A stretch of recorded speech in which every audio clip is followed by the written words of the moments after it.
പുനലൂർ പ്രണവം ആശുപത്രിയുടെ പുതിയ മന്ദിരത്തിന്റെ ഉദ്ഘാടനവും സൗജന്യ പ്രമേഹ നിർണയ ക്യാമ്പും ആശുപത്രി അങ്കണത്തിൽ സംഘടിപ്പിച്ചു. ഉദ്ഘാടന സമ്മേളനത്തിന് ഡയറക്ടറും മെഡിക്കൽ സൂപ്രണ്ടുമായ ഡോക്ടർ എസ് നാരായണൻ നായർ അധ്യക്ഷത വഹിച്ചു. അഡ്മിനിസ്ട്രേറ്റീവ് ഓഫീസർ പി പ്രതാപൻ സ്വാഗതം പറഞ്ഞു. പുതിയ മന്ദിരത്തിന്റെ ഉദ്ഘാടനം MP N പീതാംബരക്കുറുപ്പ് നിർവഹിച്ചു.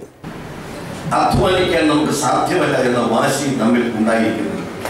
നമ്മുടെ പൂർവികന്മാർ 85 വയസ്സുള്ളപ്പോൾ തെങ്ങു കയറാൻ കഴിയുന്ന ആരോഗ്യമുള്ളവരുണ്ടായിരുന്നു.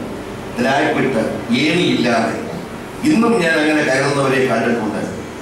പക്ഷേ പുതിയ തലമുറ 15 വയസ്സിന് മുൻപ് ഡയബറ്റിക് രോഗികളായി മാറുകയാണ്. അതിന് കാരണം നമ്മുടെ ആഹാരമാണ്, വ്യായാമം ഇല്ലായ്മയാണ്. ആരോഗ്യം നമുക്ക് ജീവിതത്തിൽ അതിപ്രധാനമാണ്. അഷ്ടാംഗ ഹൃദയത്തിന്റെ സംസ്കാരത്തിൽ നിന്നാണ് ഭാരതം അതിൻ്റെ ആരോഗ്യശാസ്ത്രത്തെ ഉയർത്തിപ്പിടിക്കാൻ മുന്നോട്ടുള്ള രേഖ നമ്മൾക്ക് അതാണ്. നിരവധി അത് ആരോഗ്യശാസ്ത്രം ഒരു വേദമാണ്. വേദം എന്ന് പറഞ്ഞാൽ വധിക്കപ്പെട്ടത് എന്നർത്ഥം. വേദം ശീലിക്കാത്തവരാകുമ്പോൾ നമ്മൾ വധിക്കപ്പെടും എന്നാണ് അതിൽ നിന്ന് മനസ്സിലാക്കേണ്ടത്. മെഡിക്കൽ ക്യാമ്പിന്റെ ഉദ്ഘാടനം നഗരസഭാ ചെയർപേഴ്സൺ വിമല ഗുരുദാസ് നിർവഹിച്ചു. Seminar vice chairman VP Unnikrishnan ഉദ്ഘാടനം ചെയ്തു. പ്രമേഹത്തിന്റെ ലക്ഷണങ്ങൾ, കാരണങ്ങൾ, പരിഹാരം തുടങ്ങിയവ സംബന്ധിച്ച ചോദ്യങ്ങൾക്ക് ഡോക്ടർ എസ് നാരായണൻ നായർ മറുപടി പറഞ്ഞു.